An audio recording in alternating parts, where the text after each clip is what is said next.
Okay, this is definitely my first time doing this, so we'll see how it goes. I think everything is put together here. So I'm gonna blaze through this kind of as I did earlier this morning. I wasn't able to get my higher resolution webcam going, so oh well. But the chroma key is working today. So let's take a look at the Pathfinder Playtest Rulebook. As you may know, I'm the complex games apologist, and you're going to have to share this stream around if you want to hear from some folks, because as it so happens, I'm doing it on the spur of the moment. And so I haven't done all the publicity associated with live streams and all that. That's fine, because I kind of just want to share this as soon as I can. I really like that they added all the stuff here about, just the basic way of playing a role-playing game. And I think that it's really good that they put that in here. I think that it's important to actually spell it out and to talk from your point of view. One of the interesting things is that they define the game modes right here in the very early part here. Exploration mode happens when the players travel significant distances, delve to new locations, interact with NPCs outside of combat. So, we're defining it. There's no active threats for downtime. Downtime typically happens with the kid in the safety and security, blah, blah. So the interesting thing is that they don't, it's not particularly defined where the transition between the modes are, but it is enshrined as an actual thing. And so this page 290 is where they're going to get into that. And I'm very interested to get to that point, because it's one of the places in the rule book that I'm most excited about. I'm not nervous about this. I don't need to see something I'm going to hate. I generally have thought that this was a good thing, and that continues to be the case. So I'm excited to see it. This is the way the action economy is drawn out.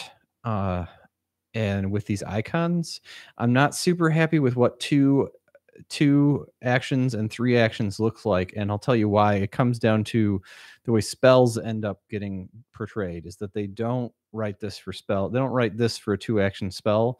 They write this verbal and then this again for somatic. Big deal. Okay. So let's get in here and let's look at the character sheet. These boxes, I have some friends that were looking at this sheet and they said, OMG, there's 34 different levels of skills. And it's like the instead of the usual mastery levels, what we're looking at here is that you're trained, you're expert, you're a master, or you're legendary at each of these various abilities on your character sheets. And so it very quickly isolates that. And then, trained is level, experience is level +1, master is level +2, and legendary is level +3. And the idea is that if everything is set up that way, it will be pretty easy to remember. So and of course there's untrained, which is -2. And I think that, some people have complained that may be a small spread, and that, proficiency bonus didn't create a big enough spread. I don't know about that. I mean, there's basically, I think we need to look in this rule book and find out more. So the way that they go about this is they talk about coordinating your characters' backstories with each other. That's nice. And then there's the ancestries. So the way this works is that the non-human races get 2 +2s and 1 +2 to a sign of their choice, and they still get a minus. Goblins are in here, and I'm not going to talk about them. Basically, I'm just going to ignore that goblins are a core race, because I just don't like it, and I think that it kind of brings in a big gonzo element. Granted, drow and tieflings and dragonborn and the other stuff that kind of gets a little kitchen sinky for me in 5th edition. That's not all here, so maybe just one kind of oddball is interesting. for world creation, it being core, my reaction to that is that now as a game master, when I say, hey, I'm running some Pathfinder, and then a guy shows up and he's a goblin, the world that we're playing in has to have player character goblins as a thing. A big deal. It's not a huge thing, but it's one place where I was less than excited about the game. So let's continue a little bit more through here. So you go through this kind of demi life path that I anticipated with character creation. Choose an ancestry, choose a background, choose a class, and each of these will apply your class, and that's i.e. get the mastery levels from there. Okay. And so there's still 9 alignments. Thank goodness. They didn't go to 3 alignments. I think you should either have alignment, or you should have 9 alignments, or you should have none. I'm not a big fan of BX 3 alignments. Good. In BX Dungeons and Dragons, it's lawful, neutral, and chaotic. Yeah, not a big fan. So good news there. Good news on that side. It'd be interesting to read how they define the abilities once again. Be interesting to hear that, but I'm going to skip over that. So this is a step-by-step of a character creation, and we're going to skip over that for now. One thing is that you can't leave character creation with anything higher than 18. 18 is the highest you can get. And so this is your dwarven farmhand who's rocking, and he walks out of character creation with that. It's pretty beefy. Looks like a dwarf to me.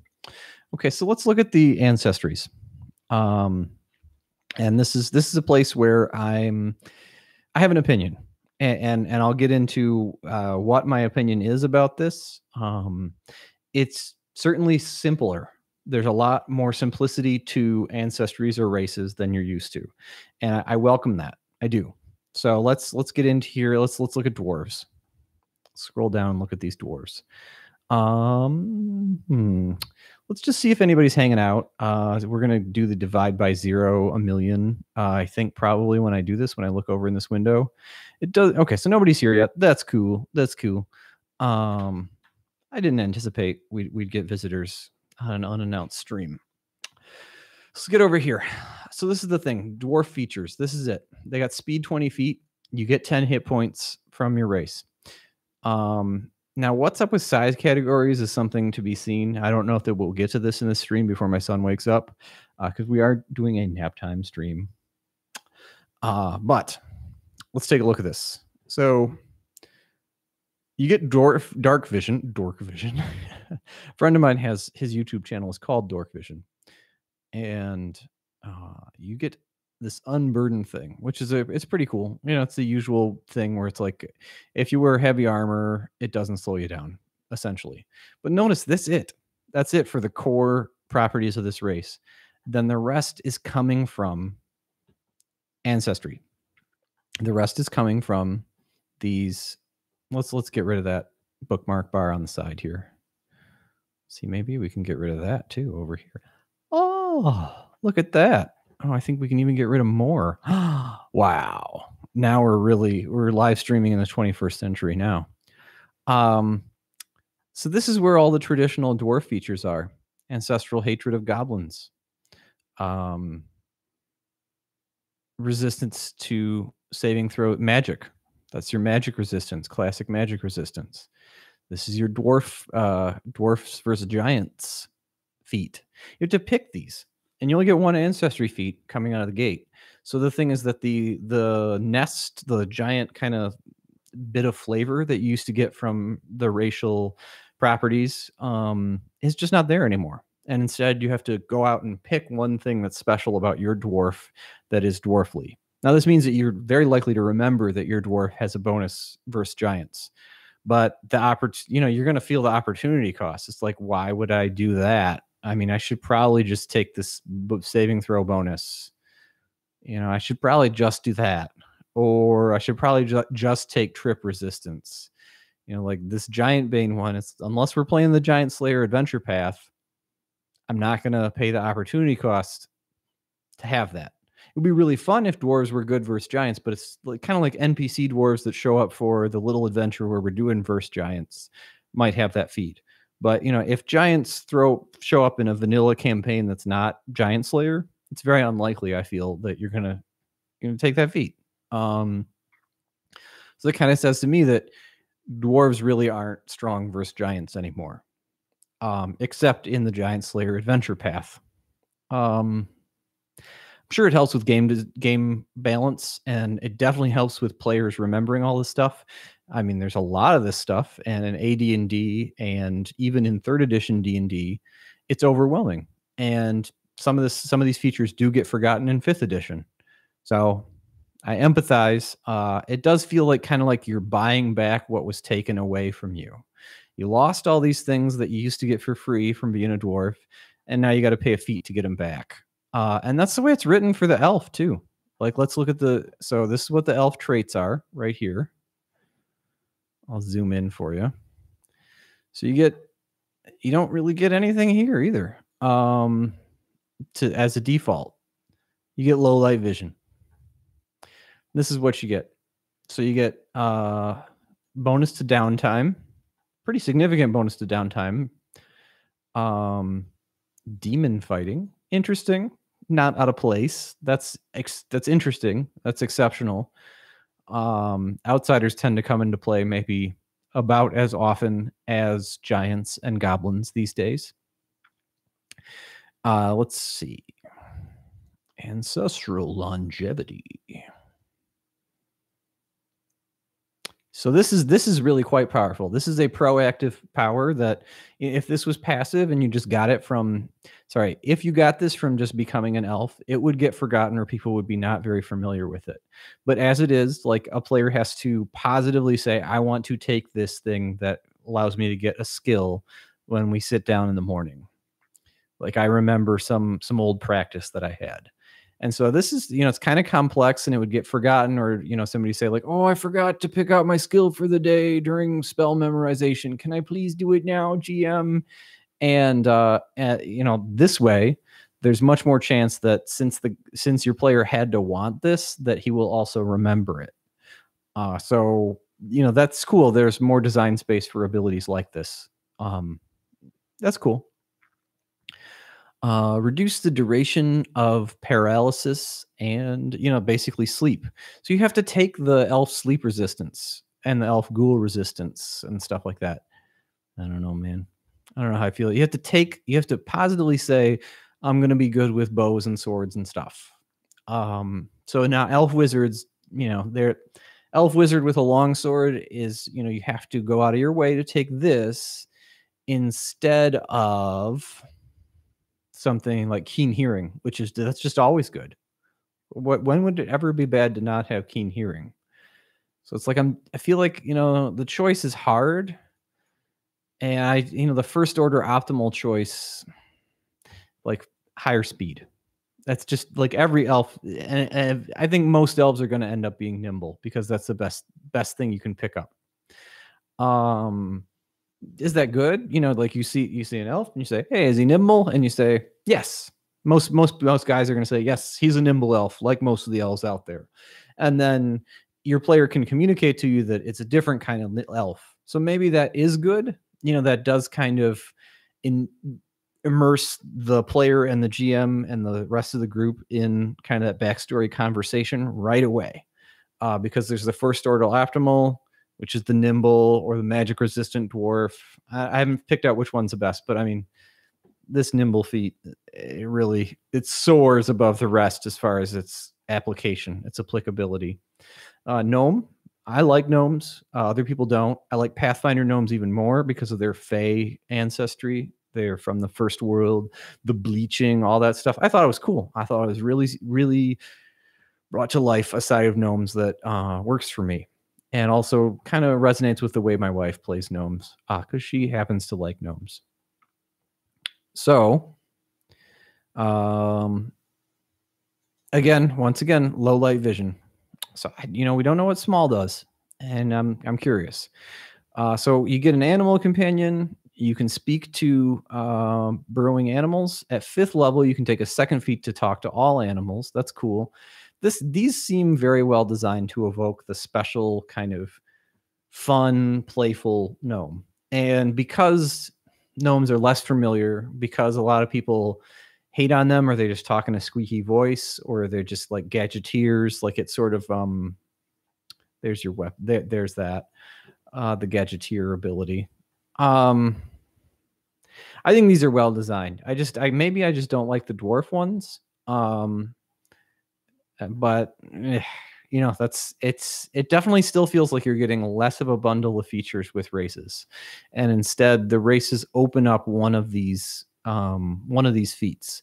So then the question is like, oh, he's a gnome. Okay, does he have illusion sense? Is he friends with the Fae? You know, tell me more is immediately the next question after a race, which is maybe good. It's maybe good. It's certainly interesting. That's certainly what this mechanic is doing with Ancestry. Halflings. I think you get the gist by now of how these work, and I'm gonna breeze through them. Let's talk about humans though. Half elf and half orc are now now you are a human, and then you take these heritage feats to go down that road. Probably good. Definitely will reduce the ubiquity of those half races, especially half orc. I mean, it's also kind of the in-game impact, like I'm a half orc, blah blah blah. And you know, it's like I think it would be better if this just like, yeah, he's a human. And it definitely reduces maybe a lot of those conversations about racism and so on. Or, you know, it really is much more like racism now. If the half orc is discriminated against, it's not. You don't have to have a big argument about like, well, you know, it's a different species, man. They really are depraved. And it's like, now the character really is human. So it's like, you know, like that guy really is being mean to your half orc. And, you know, that maybe good. Certainly part of the whole landscape of how people, you know, Paizo has a position on inclusivity in gaming. And I think maybe a little bit of that is manifest in this interpretation of how to do that. But, you know, is that bad? No. Maybe, so I don't know. Interesting thing is, I don't know, maybe you can take more than one ancestry feat. I need to look into that, but it does look like, you know, there's these 1st level orc ancestry feats. Maybe you get 2. The math of character creation is something that I'm going to do a character creation video where I really get down in the nitty gritty and experience each of the tiers of choice, and kind of like, I'll let you in on, I'll open the door to it working its magic on me, and you'll get to see what it's like creating a character from my perspective. Of course, anybody can be doing that, you know, frankly. So I think right now the best thing I can do is offer perspective. I love backgrounds. You get a fixed ability boost, and then you get a flexible one, and then you get a skill feat, and then you get one of these lore skills. Lore skills are replacing profession and craft and so on. But you know, seriously, I mean, animal lore seems a lot better than farming lore and entertainment lore. Just saying. So first order optimal strategies, definitely gladiatorial lore. That's going to come up.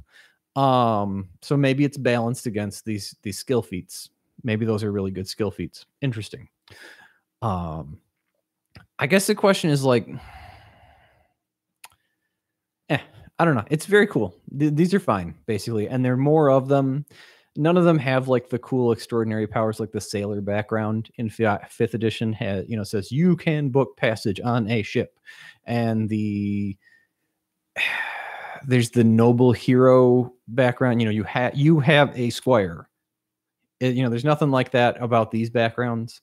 That's probably fine, because that's a place where backgrounds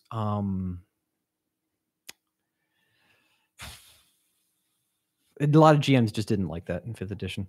Veteran GMs. Now, if you start playing D&D and that's part of the game, and D&D 5th edition is your first game, maybe that stuff worked out better. But, as I've spoken about before, Pathfinder 2 is really being written. I think they need to succeed with the Pathfinder 1 crowd. Just saying. Okay, so let's take a look here. Let's dig in some more. I like this. It's more inclusivity. They've got sign language. They just wrote it up. It's not special. Like, it's not just drow have sign language. They're explicitly saying some people talk with sign language. Paizo is inclusive. I don't have a problem with that. This doesn't feel forced. It just feels inclusive. That's my perspective on that. I'm not going to debate it. But I am going to call it out when I see it and basically just say it seems harmless. If it seems harmful, if it seems annoying, I'll let you know. I thought that some of it was a little bit like that with Starfinder, but it doesn't seem like that. It seemed like they maybe learned some lessons from that. So let's look at classes. Everything's got cool icons, and there's playing the class, role playing the class. Well, I mean, I'd prefer if those were one and the same, personally. But oh well. So this is the meat and potatoes of how these stuff works, and like the math, answering our questions about how exactly it works. To get the reading comprehension through to speak with authority right now is not possible. So we're going to continue to react to stuff. I'm not going to talk about the alchemist because he's an advanced player's guide class. He's in here. I'm fine with him being core. I love it. It makes Pathfinder Eberron compatible. 2 thumbs up. But I'm going to focus on the classics. I'm especially going to on the marshals. And let's get to a marshal. The Pathfinder Barbarian. A lot of my friends really love these line drawings, these sketches. And they're saying that they like this art better than the colored Wayne Reynolds art. I certainly like them. It's much more emotive. Look at her. She's angry. She's a barbarian. She's raging. So these full color splash, I like that, and I like this short blurb.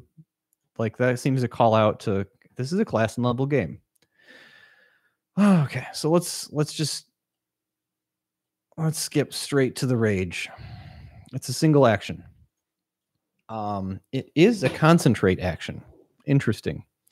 I don't know everything about these tags, but that's interesting that they're, you have to saying that this is the same as a spell, pulling yourself into your rage. So maybe these adjectives are going to facilitate role playing and narrative description. We can hope. It's certainly interesting. So you get a bonus to damage. You get temporary hit points, which is taking the place of the Constitution boost. It lasts 3 rounds. That's probably fine. It costs 1 action. I don't see a speed boost here. That's probably okay. It's certainly interesting. And you're only deactivated. Look at that, though. You're only deactivated for this long. So the next question is there a number limit on the uses per day?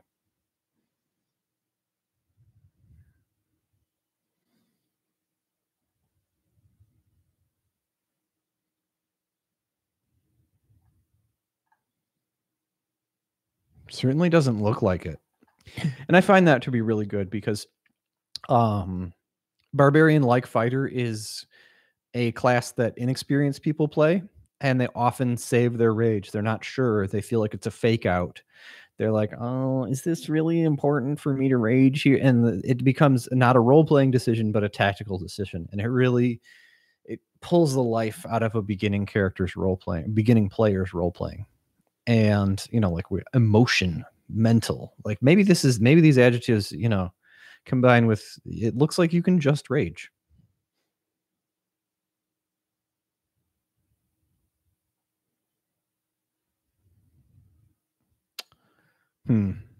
Yeah, interesting. It doesn't look like there's a limit. Signature skills, that's a thing that unfortunately we don't have the reading comprehension time to really attack. We'll tell you here, this is like if we had even a gnome barbarian, he would have 23 hit points. And a human barbarian would have something closer to 25. So we'll be looking at the bestiary next and comparing what monsters look like. These totems are how different kinds of barbarians differentiate. This is the first thing that we're going to see that's like the subclasses from 5th edition. And let's see if anybody's hanging out. Arcania, how's it going? We're going to divide by 0 and it's going to look super weird. Beep. But how are you? It does bring a little spin on the party though. Let me look at the timestamp on that. 128. Oh, it doesn't timestamp. Oh well, that's fine. All right, so let's look at some early barbarian feats. Barbarians, by the way, look like they're like a skill-heavy fighter, like they're the outdoorsy fighter.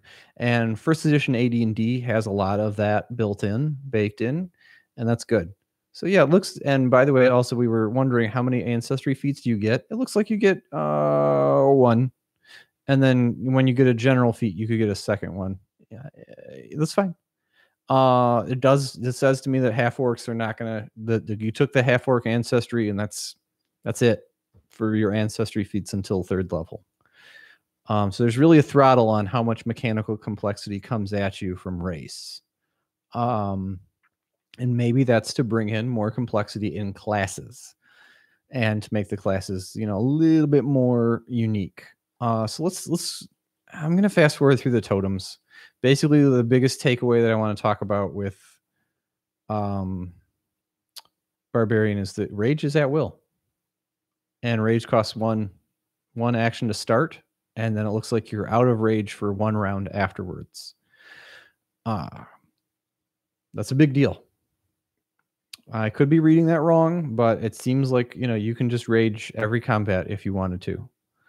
So sudden charge, fighter has that too. We like sudden charge because you can, for example, if you're holding 2 weapons, you can throw one of them and then charge. You can draw your weapon if you're surprised and then charge. It's important.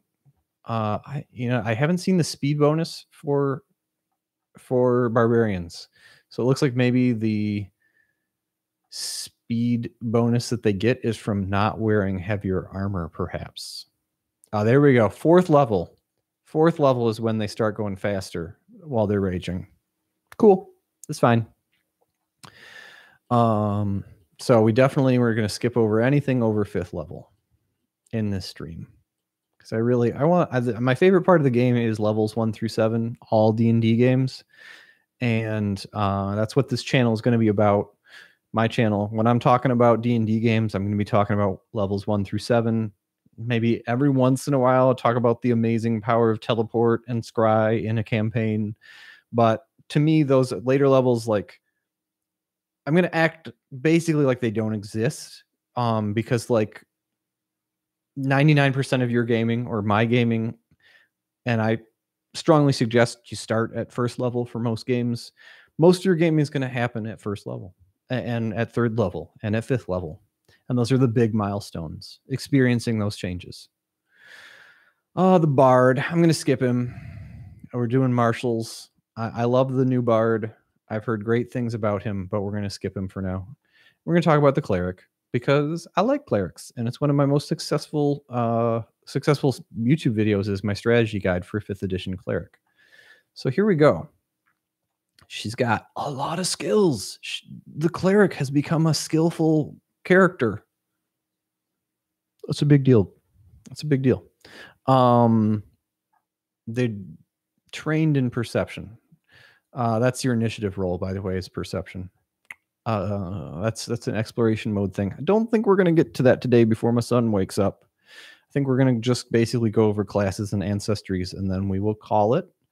And maybe we'll do a stream tomorrow or stream this evening if folks are interested. And yeah, I'm sorry I don't have music. I'm sorry I didn't get my OBS set up immaculately for this. That's my first time doing a stream, but that's cool. Okay, let's get in here. I do want to talk about spells. I'm not particularly happy with the spell lists, and I've looked at them, and I feel like they're kind of very combat focused, and there's not a whole lot of multi-purpose or like inventive spells that really like pull out my creativity, or they don't feel non-combat. They don't feel in-world or like narrative, or I don't know. The spell lists right now feel very gamey. It's the place in Pathfinder 2, it's the place where it feels the most like 4th edition at the moment. And I'm worried about that. I'm going to look closely, and I'm trying to be dispassionate about it, but it's on my mind. So let's see if anybody's hanging out. Not right now. Okay. So we're 30 minutes in, and wow, 14 people are watching. Wow. That's just interesting. YouTube Live, it's a new thing for me. So communal healing. This is some of the ways that you'll be able to tweak the inside of the cleric at first level. When you heal somebody else, when you heal one other person, you also heal yourself. No action cost. It seems like that would be really useful for like a buddy healer, like a buddy cleric that is sort of toe-to-toe with the enemy, gets into melee combat, and maybe just reaches over to his buddy like tag, and also like you could really fight together. So like a fighter and a cleric together, a 2-person party. That'd be a great choice. That feels like that would play very interestingly. Matt Colville talks about kind of buddy moves that he discovered in 4th edition that he felt were fun and brought out the role playing. You know, there was some of it in 4th edition. Well, guess what? I think that this is one of those places where this game may be shining, as I really like this feat just looking at it. Deadly Simplicity. When you use your deity's favored weapon, you up the die. Wow. So this looks subtle, right? Here's the thing. If I understand the way magic weapons work right now, if you have a +2, you add 2 of the base die of damage for a weapon. So this Deadly Simplicity feat doesn't look amazing at first level, but if you had a +2 spear, you know, going from 3d6 to 3d8 because of having this feat, that's kind of a cool way that the character sheet and your feat is interacting with the item. I'm reaching a little bit here as far as my understanding of the game and the rules, but I think that might be how it would work. I think that's pretty cool. This is, you know, I've been looking for those kind of weird, like quirky ideas that this game may bring out, sort of the builditis type stuff, but you know, there's such a thing as the good side of that. And I think maybe that's one of them. Healing Hands, reaction. We're going to pay attention to the things that enable reactions too as we go through this. We're on the letter C right now. I don't know if we're going to get through all these classes before nap time is over. Okay. Add a verbal casting to the triggering spell and increase the number of hit points by 1d8.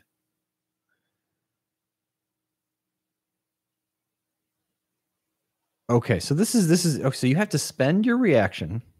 Okay. If I have the icon right, I'm not sure if this might be a free action rather than a reaction. Yeah, that's a free action. That's a triggered free action. So you could heal someone with 2d8 with a touch heal. So this is basically healing domain cleric in 5th edition. That's your analogy to him. Seems fun. Reach spell. You know, that's basically rides on the cleric spell list, but meta magic feats in general, at first, taking them at first level just doesn't feel right. It feels weak. Again, like 2 turn undead, you know, your heal does deal damage to undead anyway. So you would have to be in an undead focus campaign. You'd have to be getting some messaging from your DM that that's a big deal to take turn undead. So I don't think you're going to do it. So that's one of those things where they're taking out like a thing that you used to get for free, like a specialty thing versus specialty monsters. And this is a thing where you got to have conversations with your players. Like if your guy shows up with turn undead and you're not going to do many undead, like that guy's going to feel like, man, you should have told me. / he's going to feel left out because other people are going to have feats that actually matter. It's a thing. It's a concern. Basically, I think it's good. You have to approach Pathfinder 2 with that in mind. The Ancestry feats showed us that, and I think the Turn Undead showed us that. Okay. Let's get in there and let's talk a little bit more about the stuff. I'm going to skip through the rest of Cleric. Boy, there sure is a lot of it. Druid. I'm going to skip him because we're going to focus on the core 4 and the marshals right now.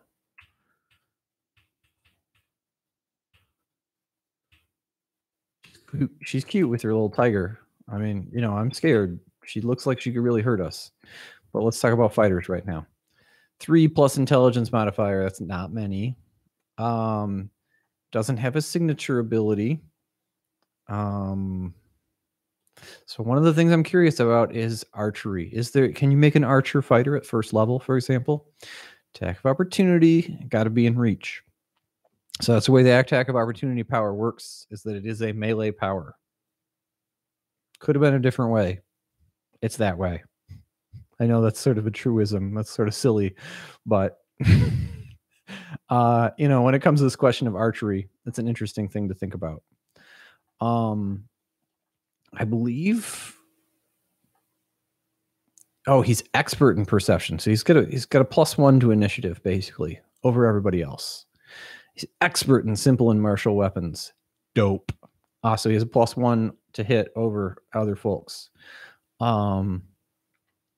So, you know, we saw sudden charge as one of the things a fighter can do. These are the other things. Combat grab.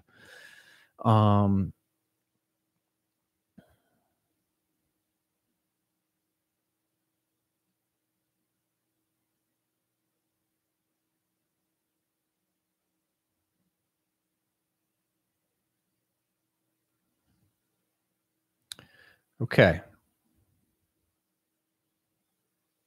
So this is just an attack with extra stuff. It's an attack that basically makes the target flat-footed for the rest of your turn and your friend's turns, or all the way into your next turn. This is press quality. You can only press after if you are currently affected by multiple. So it can only be used on second attacks. It's interesting. So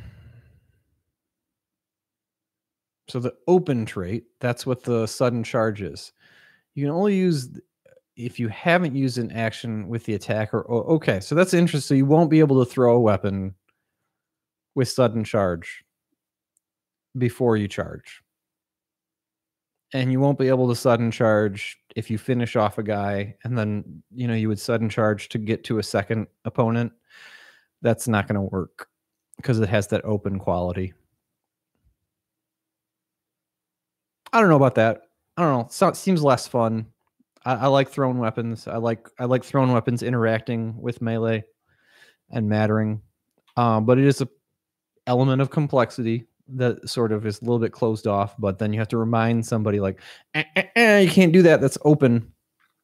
It's sort of like the fighter player needs to know a lot of stuff. Fighter is complicated. I talked about this in my other video. It seems like fighter is like the wizard or the really badass cleric would be in prior editions of 3.x. Like it's complicated.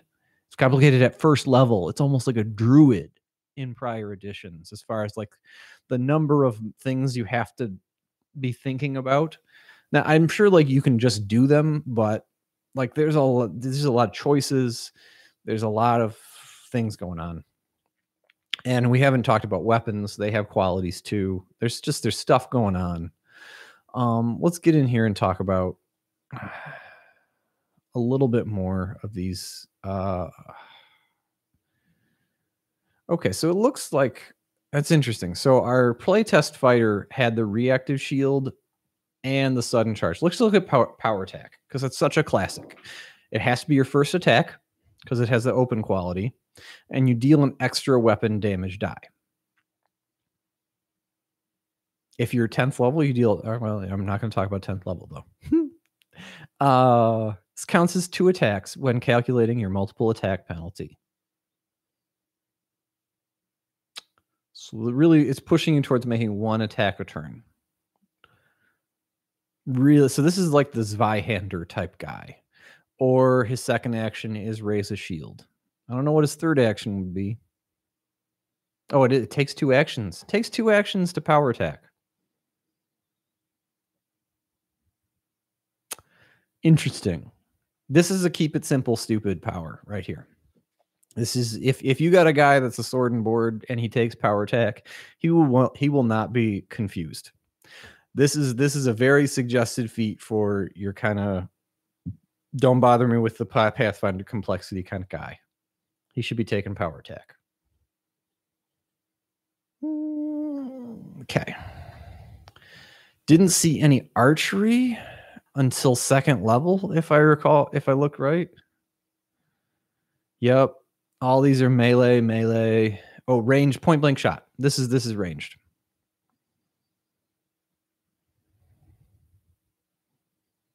Ranged a volley weapon. That must be some sort of ability.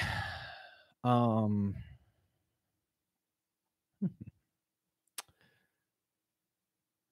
you get +2 to damage.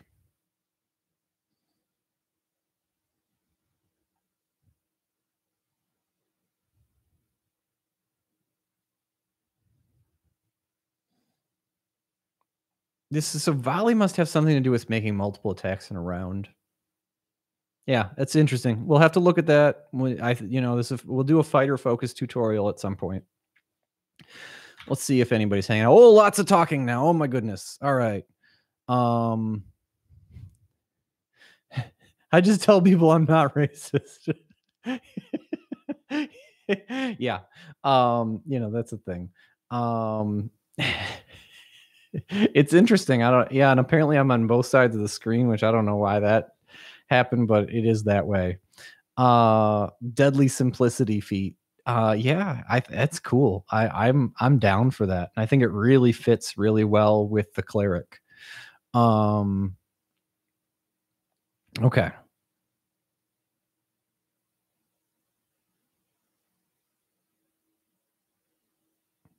Okay, so it looks like we had a little bit of talking about cleric. Good stuff. So, interestingly, it looks like there is an archer. There's a single thing that the archer fighter can do in the playtest, is they have a single thing set up for him. Let's just look at a random 4th level thing.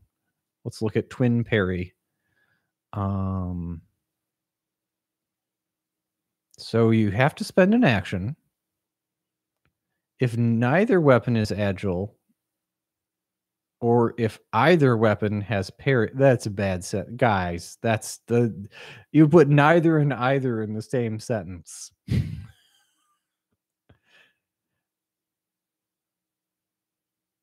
If neither weapon is agile, or if either weapon has parry, you gain +2 to AC. Otherwise, okay, so I think that they're saying that okay. My son's waking up. This is fix this Paizo. Fix twin parry. It's laughably poorly written. I can't, the complex games apologist is having a problem reading that. So let's scroll through. Let's talk about marshals. I said we were going to talk about marshals, and the monk's a marshal. He's good at all saves because he should be, because that's what monks are about. untrained in all armor, because if you probably should take a multi-class feat if you want to be a kung fu monk that wears armor. That'll be cool. Multi-class feats with monks. What will happen? Signature skills. I'm really curious about what that means. What's up with that? But let's get to the core feature. Let's get to Flurry. Once per round, you can flurry. You make 2 strikes. If both hit, combine their damage for purpose of damage reduction. That's needed. That's been needed for a long time. So next thing is it says makes 2 strikes. Is the second, I mean, like, just reading that, like, I'm already confused about if one of them's going to take the multiple attack penalty. Like, do they happen in order, or are they happening simultaneously at the highest attack bonus, like, or what we would have said as highest attack bonus? So that already needs like an errata, basically, because there's multiple ways to see that. I mean, I'm inclined to say you roll both. It's also cool because the monk could flurry, take a step back and then move away. The monk can move in and flurry and then do something else. He could be taking a seek action or jumping up on a table and move it. Like, with this, he can be doing as many strikes as other people are doing, while also being mobile. And that, I think that fits with the kung fu kind of bouncing around like a bouncy ball kind of guy. Let's get in here and let's look at some first level class feats, because the first level class feats are kind of what's going to differentiate you. So you have to open. So crane stance, you can't attack before you do that. And probably stance feats are exclusive. Okay, you can only enter a stance in encounter mode. As in, like, I can't walk around the dungeon in crane stance because that'd be dumb. Okay.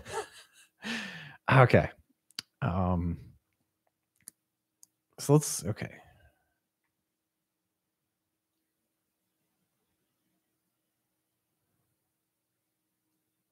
Brawling group.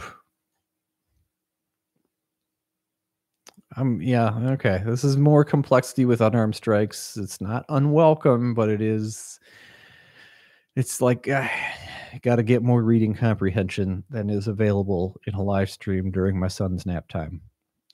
Okay. You're good at jumping and you move.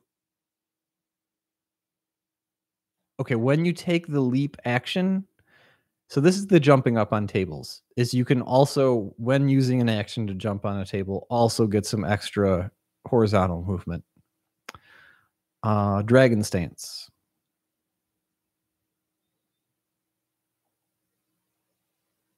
Backswing, non-lethal, unarmed. Okay, so backswing I think is like, it's on like the second, on your later strikes, you get some kind of bonus with that trait.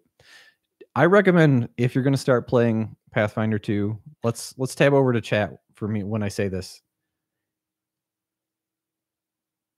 If you're going to start playing Pathfinder 2, print out a glossary of every single word that's out there.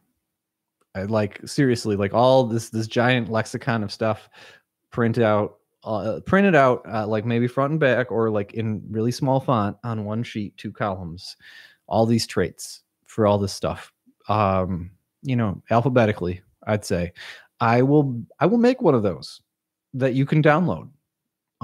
Because I think that's going to be hard. There's a lot of words in Pathfinder 2. Words are simpler. It's not like the condition chart from the back in the day, but it's tough.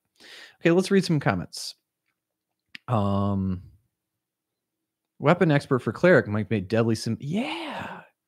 I'm really like, martial cleric is interesting. Like, I think a spear and shield cleric could be really fun. Yeah, get it written. Yeah, I know they're sending it to me to play test it, and I'm not sure how to play it. I think that's what I'm saying. I'm gonna maybe work on a Pathfinder 2 GM screen. I will need to see what the OGL like. Maybe there's an OGL right now, and I could make one and put it on Patreon or for pay what you want on drive through. Or I might just have to do it for free as a community thing. But it's not. I mean, I won't charge people for it. It'd be strictly thank you. The price is thank you. But I definitely make that. While you've been explaining, I finally broke down and downloaded it. Well, you're welcome. There's tons of cool ideas in this for any edition of D&D. That's what I will say, is that there's just tons of cool ideas, and especially when it comes to how they've tried to make the different weapons different. Good stuff. Stunning Fist is still in the game, and it's so you have to hit, and then it's a save. So it's 2 rolls. I mean, it's 2 actions, but the nested rolling I find is annoying in games like this. This Stunning Fist attack is an attack, a damage roll, and a saving throw. And both the attack and the save have the 4 levels of critical success, regular failure, critical failure. That, it's a lot to think about. Just saying. But here's the thing. We're going through these martials and they feel rich. They don't feel dumb. They don't feel like I'd have to go be a spellcaster. Like, I could really be role-playing a guy who does kung fu fighting in the world and fights monsters and looks for treasure and goes on quests. And I noticed we didn't hear anything about key points either. Like, this is cool. I think this is a cool interpretation of the monk. There's no key points. He has different stances. Flurry feels really rich just by itself. Kind of how you will behave in combat relative to other characters. Much more able to use 2 moves in a turn, not wearing armor, so you can move 50 feet. Cool stuff. Let's get in here. So we're going to scroll through the rest of the monk. We're going to talk about the Paladin, because I like her. People have pointed out that I don't know, like a lot of my 5th edition friends, a lot of my folks out there who just play 5e, they're like, oh, there's a cool black woman in the Pathfinder art. And it's like, yeah, she's been there since the beginning of since 2009. Because Paizo has, had a pretty decent sample of different kinds of folks in their art since 2000. Like, that's been a priority for them since that became like a issue that people talk about in the internet. And she's still cool. I think she got cooler as far as her look. I love the iconics, by the way. Like, just in general, I think every game should have iconics, because they kind of help you see characters in the world who use the mechanics. So it reconciles the game playing and the role playing together. I think it's a really powerful device that, like, the art does on its own. Yeah, just a compliment about iconics, that I think more games should have them. Definitely Star Trek Adventure should have them. Okay, so Retributive Strike is really the core ability. The cool thing is a deific weapon. So they get to class up the damage die. So if you have a magical spear or a magical club or something like that, because your deity's favorite weapon is simple, you class it up. So, +2 club is now 3d8 rather than 3d6. It's dope. Seems good. So Retributive Strike is like Attack of Opportunity. It's her version of Attack of Opportunity. That's how I describe it. It's -2, just like regular Attack of Opportunity. When she hits your friends, it's going to do Enfeebled 2, which I think is -2 to their strikes and maybe -2 to their damage. So that's cool. Only if it's critical hit. Okay. but they can end the enfeeblement by striking you. That's interesting. That's a lot of nested choiciness. Not bad. Champion powers. You have to have the Paladin class to get these. They are in the spells chapter. You gain the ability to cast Lay on Hands power by spending... You gain the ability to cast Lay on Hands by spend... I'm confused about if that costs... Okay, your maximum... Did you spend a point to then spend a point? Or do you spend a point and you have cast it? Yeah, it's a place where that could be written better. That's okay. And as far as like me criticizing the writing, and I know you guys, some of you have said like they're just trying to get it on paper, and I don't disagree. I'm gonna tab over to OBS and just see what's going. No, yeah, I'm only on one side, but for some reason, okay, and this is the way I should lean when I want to be in frame more. Oh, and I'm echoing behind myself. Because reasons. That's okay. Learning is fun. Let's look at first level Paladin feats. A deity's domain. You can access the domain, and then you can spend out of your spell pool to cast domain spells. So, for example, Serenay, Kyra's deity has that fire ray, which is pretty dope. And I guess you would be using your charisma modifier for your fire rays, with that. But there's certainly other domains. That seems worthwhile. Hospice Knight. Lay on Hands is better. Warded Touch. Warded Touch works like it Lay on Hands works like it should and doesn't provoke attacks of opportunity, basically. The Manipulate trait is the thing that brings out stuff.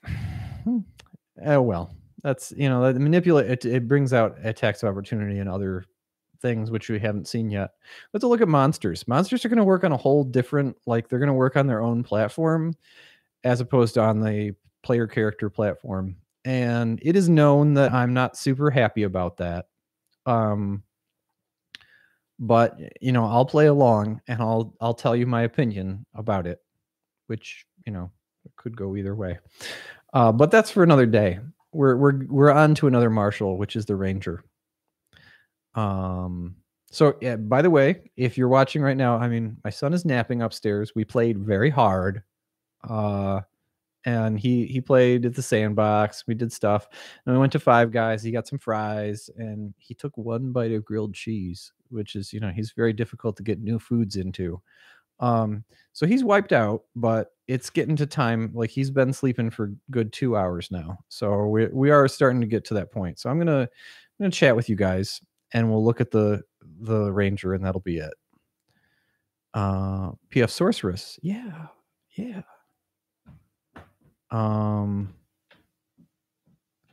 So Griffith is that you just spit. Yeah, I agree. So he is awake. I hear him upstairs. So let's just look at what the core power for the ranger is, and then we're going to cut it. Hunt target. As long as your attacks and around are against the target you're hunting.